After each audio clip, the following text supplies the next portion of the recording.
Good morning class. आज आप chapter 9 छोटा जादूगर पढ़ेंगे। इस कहानी में लेखक जयशंकर प्रसाद जी ने एक ऐसे बालक का वर्णन किया है जिसे खेल तमाशा दिखाकर अपनी बीमार माँ के इलाज और अपने जीवन निर्वाह की व्यवस्था करनी पड़ती थी। छोटी सी उम्र में उसने पैसे और काम के महत्व को भली भांति समझ लिया था। उसके हाथों और शब्दों में विचित्र आकर्षण था। कार्निवल के सभी खिलौने उस बालक के हाथों का स्पर्श पाकर सजीव अभिनय करने लगते थे। एक छोटा सा बच्चा था जिसकी माँ बीमार थी, तो उसके इलाज के लिए उसे सड़कों पर खेल दिखाने पड़ते थे और छोटे छोटे खिलौने बेचने पड़ते थे।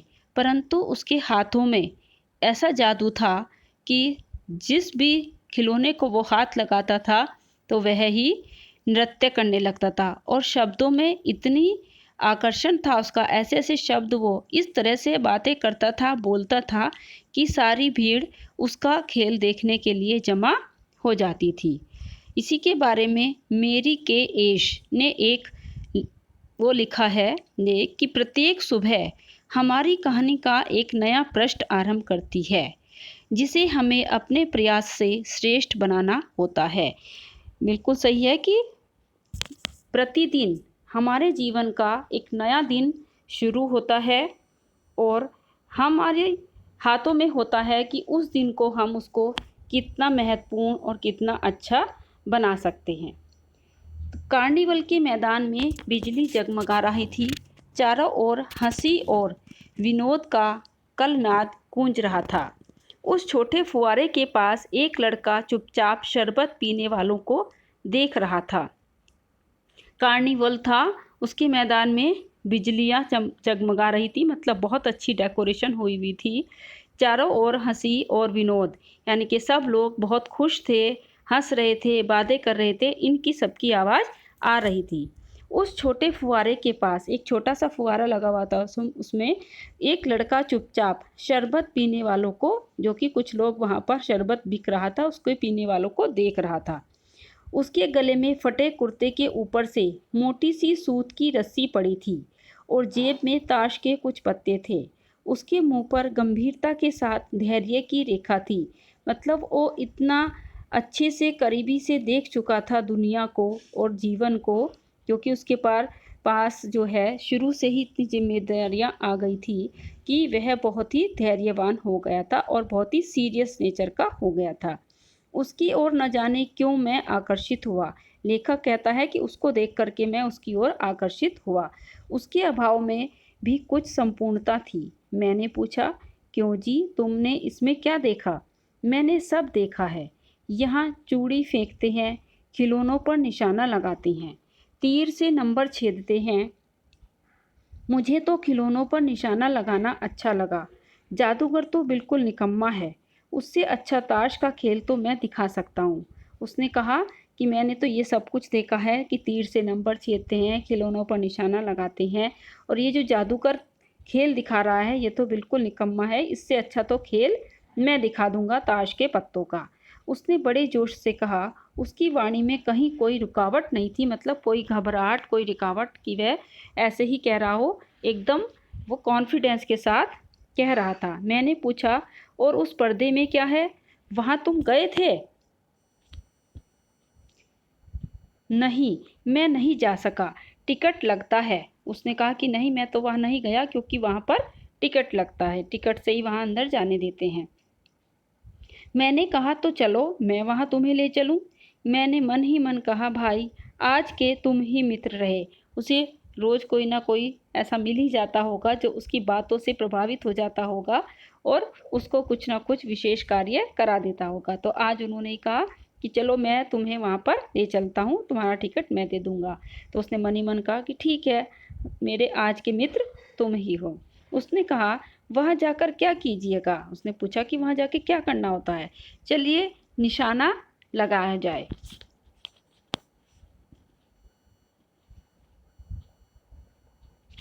मैंने उससे सहमत होकर कहा, तो चलो पहले शरबत पी लिया जाए।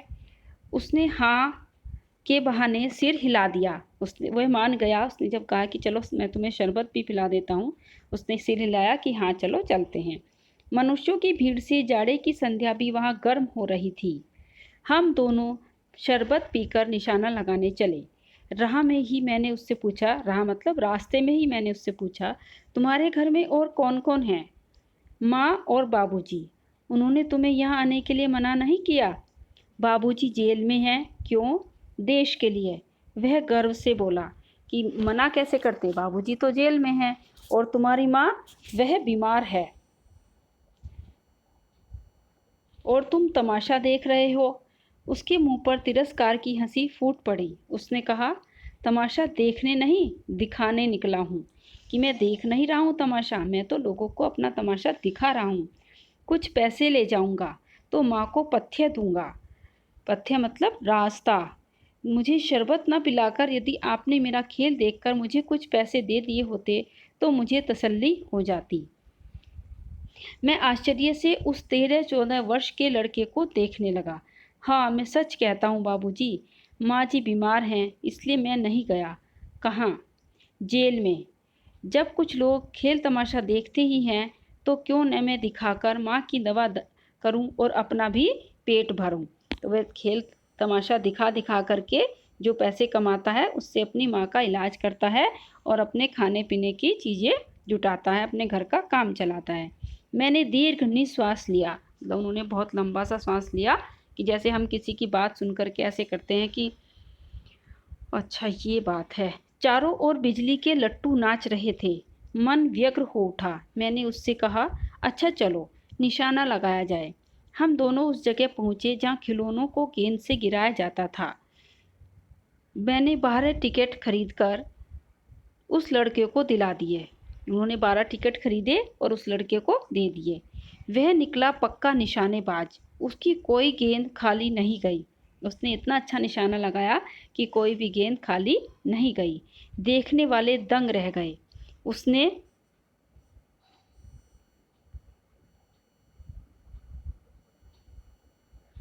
उसने 12 खिलौनों को बटोर लिया।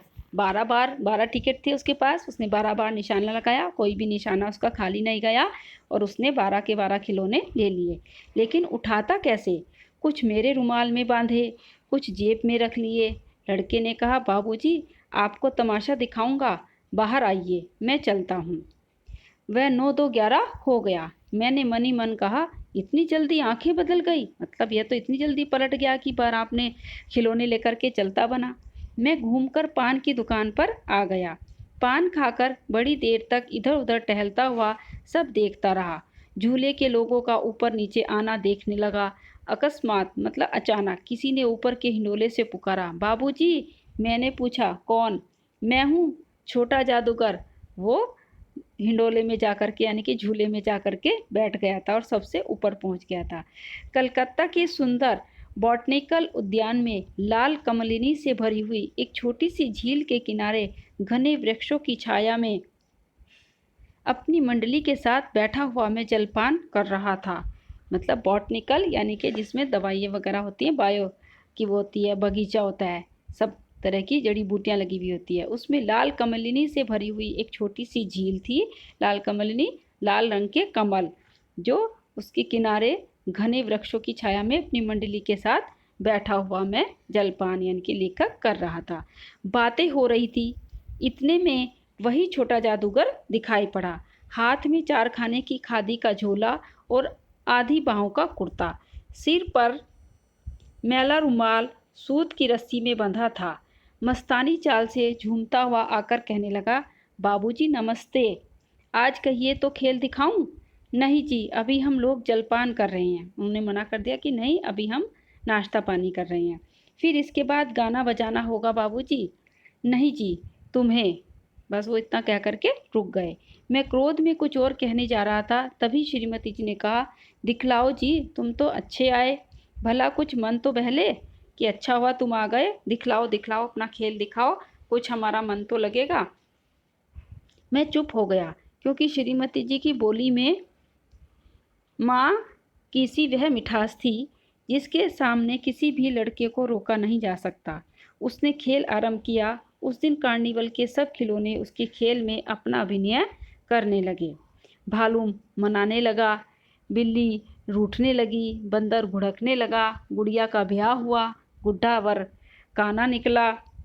लड़के की बातों से ही खेल हो रहा था। सभी हंसते हंसते लोटपोट हो गए। उसने इतनी अच्छी तरह से सब बातों बातों में अपने जो 12 खिलौने थे उनसे, सब गुड्डा गुड़िया भालू बंदर ये सारे थे उसमें, उनसे खेल दिखाना शुरू कर दिया। कोई नाच रहा था, कोई कुछ कर रहा था, ये सब। मैं सोच रहा था बालक की ज़रूरतों ने उसे जल्दी ही चतुर बना दिया। मतलब कि उसकी ज़रूरत थी खेल दिखाना, माँ का इलाज करवाना था, तो इसलिए वह जल्दी ही चालाक हो गया। छोटी ही उम्र में उसे चालाकी आ गई। यही तो संसार है। ताश के सब पत्ते लाल हो गए, फिर सब काले हो गए, गले की सूत की डोरी टुकड़े टुकड़े होकर जुड़ गई। वो ये सब खेल दिखा रहा था कि ऐसे ऐसे हुआ उसके खेल में। लट्टू अपने आप नाच रहे थे। मैंने कहा, अब हो चुका, अपना खेल बटोर लो, हम लोग भी अब जाएंगे। उसने कहा कि ठीक है, बहुत दिखा दिया तुमने खेल, चलो चलो अब अपना सारा सामान इकट्ठा करो। बटोरना मतलब इकट्ठा कर लो, और हम लोग भी अब चलेंगे। श्रीमती जी ने धीरे से 1 रुपया उसको दे दिया। वह उछल पड़ा। मैंने कहा, लड़के, छोटा जादूगर कहिए, यही मेरा नाम है, इसी से मेरी जीविका है। उसने कहा कि लड़के मत बुलाओ मुझे, मुझे छोटा जादूगर कहिए। मैं कुछ बोलना ही चाहता था कि श्रीमती जी ने कहा, अच्छा तुम इस रुपये से क्या करोगे? पहले भरपेट पकौड़ी खाऊंगा, फिर एक सूती कंबल लूँगा। मेरा विवेक अब लौट आया। मैं अपने पर बहुत क्रुद्ध होकर ना सोचने लगा, ओह कितना स्वार्थी हूँ मैं। उसके 1 रुपया पाने पर मैं ईर्ष्या करने लगा था ना। तो वो जो थे बाबूजी, वो उससे ईर्ष्या करने लग गया था कि मेरी पत्नी ने इसको 1 रुपया दे दिया। लेकिन वो भूखा भी था, और उसने फिर बताया कि मैं क्या क्या इस रुपये से करूँगा। वह नमस्कार करके चला गया। हम लोग लता कुंज देखने के लिए चले गए। उस छोटे से बनावटी जंगल में संध्या साएं साएं करने लगी थी। साएं साएं मतलब शाम को जानवरों की, इनकी आवाज़ें आने लगती है। डूबते हुए सूर्य की अंतिम किरण पेड़ों की पंक्तियों से पत्तियों से विदाई ले रही थी। चारों ओर सुनसान था। हम लोग धीरे धीरे मोटर से हावड़ा की ओर आ रहे थे। रह रहकर छोटा जादूगर स्मरण हो आता था। मतलब उन्हें बार बार छोटे जादूगर की याद आ रही थी। सचमुच वह एक झोपड़ी के पास कंबल कंधे पर डाले खड़ा था। मोटर रोककर उससे पूछा, तुम यहाँ कहाँ? मेरी माँ यहीं है ना? अब उसे अस्पताल वालों ने निकाल दिया है। मैं उतर गया। उस झोपड़ी में देखा तो एक स्त्री चीथड़ों से लदी हुए कांप रही थी। चीथड़े मतलब फटे पुराने कपड़े, बिल्कुल बेकार से, गंदे से, मैले से, उनको कहते हैं चीथड़े। छोटे जादूगर ने कंबल ऊपर डालते हुए कहा, माँ मेरी आंखों से आंसू निकल पड़े। बड़े दिन की छुट्टी बीत चली थी। मुझे अपने ऑफिस में समय से पहुंचना था। कलकत्ता से मन ऊब गया। चलते चलते एक बार फिर उस बाग को देखने की इच्छा हुई। साथ ही साथ जादूगर भी दिखाई पड़ जाता तो और भी अच्छा होता। उनकी छुट्टियां ख़त्म हो गई थी और वो अपने वापस जा रहे थे। कलकत्ता में आए हुए थे वो छुट्टियां बिताने, और उनका वहाँ से मन भी हट गया था, मतलब मन बन गया था। उनका मन था कि अब चला जाए वापस। मैं उस दिन अकेले ही चल पड़ा। 10 बज चुके थे। मैंने देखा कि उस साफ धूप में सड़क के किनारे एक कपड़े पर छोटे जादूगर का रंगमंच सजा हुआ था। मतलब फिर से उसे वो लड़का दिखाई दिया, छोटा जादूगर, कि उसने सड़क के किनारे पर एक कपड़े पर अपने छोटे जादूगर मतलब जो जो सामान उसके पास था वो सारा सजाया हुआ था कपड़े पर।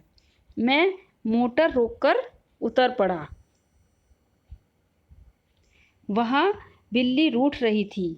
भालू मनाने चला था। ब्याह की तैयारी थी, पर सब होते हुए भी छोटे जादूगर की वाणी में प्रसन्नता की वह तरी नहीं थी। मतलब आज वो उनको इतना खुश नहीं दिखाई दे रहा था। सब हो रहा था, भालू मनाने भी चल रहा था, बिल्ली रूठ रही थी, उनकी शादी की तैयारी हो रही थी, परंतु जो उस दिन उस छोटे जादूगर की वाणी में उन्हें प्रसन्नता दिखाई दे रही थी, वह आज नहीं थी। जब वह औरों को हंसाने की चेष्टा कर रहा था, तब जैसे स्वयं कांप जाता। उसे मैं आश्चर्य से देख रहा था। खेल हो जाने पर पैसा बटोर कर उसने भीड़ में मुझे देखा। वह जैसे क्षण भर के लिए मूर्तिमान हो गया। मूर्तिमान मतलब बिल्कुल जैसा था वैसा का वैसा ही खड़ा का खड़ा रह गया। मैंने उसकी पीठ थपथपाते हुए पूछा, आज तुम्हारा खेल जमा क्यों नहीं? मतलब आज तुम इतना अच्छा खेल क्यों नहीं दिखा पाए जितना तुमने उस दिन दिखाया था? माँ ने कहा है कि आज तुरंत चले आना, मेरी अंतिम घड़ी समीप है। मतलब उसकी माँ मरने वाली है, बचेगी नहीं, इसलिए कहा माँ ने कि जल्दी से जल्दी तुम वापस घर आ जाना अपना खेल दिखाकर। अविचल भाव से उसने कहा, तब भी तुम खेल दिखलाने चले आए?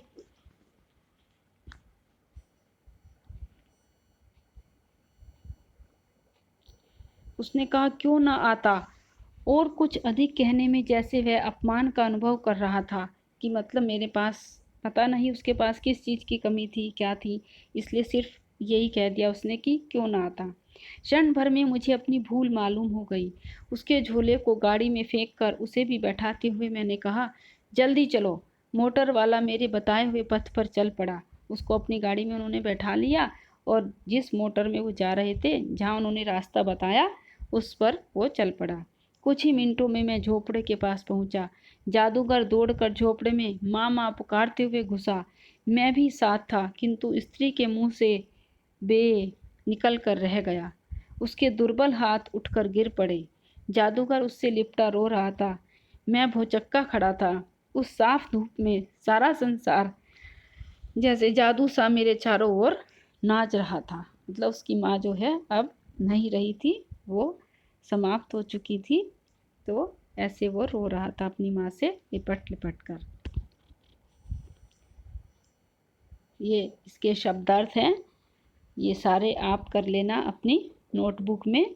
और ये जो मुहावरे हैं और ये श्रुत लेख है, इसमें से आप कुछ वर्ड्स हैं जिनके आपको वाक्य प्रयोग बनाने हैं। तिरस्कार, निशानेबाज, उद्यान और बॉटनिकल, ये 4 वर्ड्स हैं। इनमें से आप वाक्य प्रयोग बनाना अपनी नोटबुक में।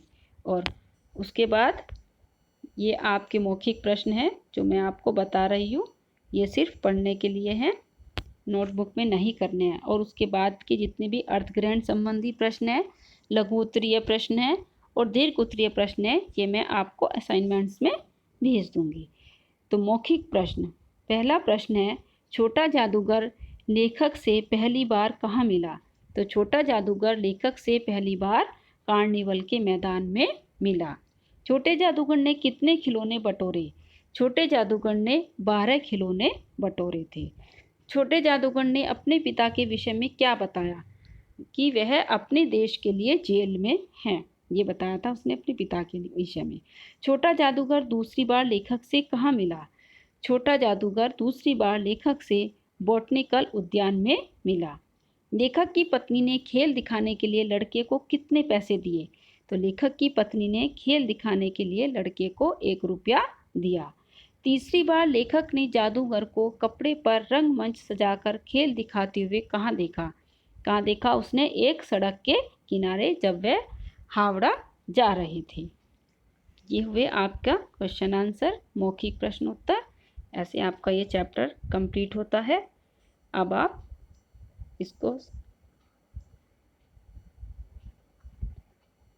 सुन लेना।